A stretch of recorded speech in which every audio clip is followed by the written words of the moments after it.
কণ্ঠরোধ করার চেষ্টা করা হয়েছিল পুরো সাংবাদিক সমাজকে।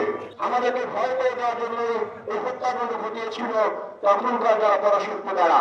এই হত্যাকাণ্ডের বিচার না হওয়া পর্যন্ত আন্দোলন অব্যাহত রাখবে। রোজভোট রয়েছে কিন্তু সেটা কিন্তু দেওয়া হচ্ছে না, এবং কোন সরকারই কিন্তু সেটা করছে না। সাংবাদিকদের আরো অন্যান্য যে সংগঠন রয়েছে তারা শুরু নতুন বছর আন্দোলনে ছিল, রাজপথে ছিল, পরে কিন্তু নানাভাবে সে আন্দোলনকে অনেকে বিক্রি করে দিয়েছে, সেই অভিযোগের মধ্যে উঠে এসেছিল। এবং আরো দুঃখজনক বিষয় ছিল আমাদের সহকর্মীরাই সাংবাদিক দম্পতি সাগর রুনিকে নিয়ে নানা মুখরোচক রিপোর্টে করতে করেছিল। বিগত 12 বছর যে আওয়ামী লীগ শাসন ছিল, সেই শাসনে আমরা দেখেছি এই হত্যাকাণ্ডকে নানাভাবে রং দেওয়ার চেষ্টা করা হয়েছিল, কখনো চুরি, কখনো ডাকাতি, এবং কখনো ব্যক্তিগত বিষয়কে সামনে এনে কলঙ্কিত করার চেষ্টা করা হয়েছিল। সেটি কিন্তু শুধু সাংবাদিকদের দিকে সাগরণীকে নয়, কলঙ্কিত করার চেষ্টা করা হয়েছিল পুরো সাংবাদিক সমাজকে, এবং কণ্ঠরোধ করার চেষ্টা করা হয়েছিল পুরো সাংবাদিক সমাজকে।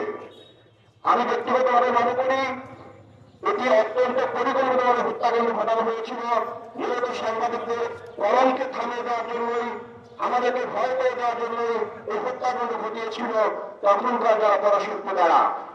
সেজন্যই কিন্তু এই হত্যাকাণ্ডটির সঠিক বিচার হয়নি, নানাভাবে তালবাহানা করা হয়েছে। ইতিমধ্যে বক্তারা বলেছেন যে 116 বার তদন্ত পিছিয়েছে তদন্ত প্রতিবেদন জমা দেওয়ার সময়। বর্তমান যে সরকার এসেছে 5 আগস্টের পরে, সে সরকার কিন্তু বলেছে তারা এই হত্যাকাণ্ডের বিচার করতে আন্তরিক, কিন্তু আমরা কিন্তু এখনো পর্যন্ত সেই আন্তরিকতার স্পষ্ট লক্ষণ দেখতে পাচ্ছি না। কারণ এই সরকারের আমলের মধ্যে আমরা দেখেছি যে বেশ কয়েকবার এই হত্যাকাণ্ডের তদন্ত প্রতিবেদন সেটি পিছিয়েছে। আমরা স্পষ্টভাবে বলতে চাই সাংবাদিক সমাজ, আমাদের যে রুটি রুটি, আমাদের যে সংগ্রাম আন্দোলন এবং আমাদের প্রিয় যে সহকর্মী হত্যার বিচারের দাবি, সেটি আমাদের চলতেই থাকবে।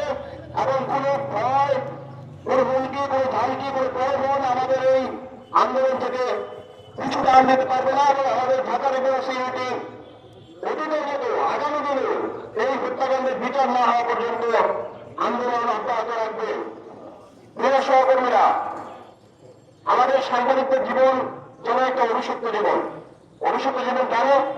প্রধানের দপ্তরায় ঘোষণা নাই, চাকরি চলে যায়, সে চাকরি ফিরে পাওয়ার অধিকার থাকে না।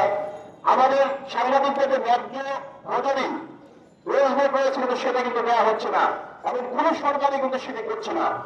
আমি মনে করি সেটি করছে না এজন্যই, যদি সাংবাদিকরা মেরুদণ্ড শক্ত করে দাঁড়ায়, যদি সাংবাদিকরা স্বাধীনভাবে লিখতে পারে, তাহলে তাদের যে সরকারের যে অপকর্ম, সরকার যে অপশাসন, সেটি কিন্তু তারা শুরু করতে পারবে না। সেজন্য তারা পরিকল্পিতভাবে আমাদের সাংবাদিকদেরকে দুর্বল রাখতে চায়, আমাদের সাংবাদিকদেরকে টেনশনে রাখতে চায়।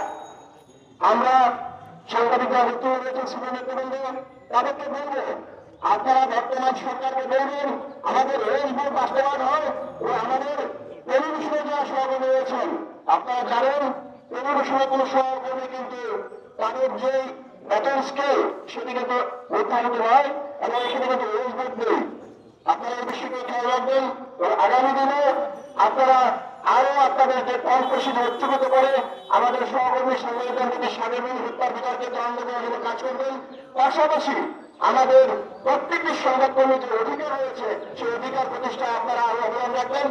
আমরা যারা সাধারণ সংবাদকর্মী রয়েছি তাদের কিন্তু দায়িত্ব রয়েছে আমাদের ন্যায্য অধিকারের বিষয়ে কথা বলার। আমাদের সহকর্মী যারা হত্যাকাণ্ডের শিকার হয়েছে এবং গত 5 আগস্টে কেন্দ্র হয়ে যে 6 জন সহকর্মী শহীদ হয়েছে, তাদের প্রত্যেকের বিচার কিন্তু নিশ্চিত করতে হবে।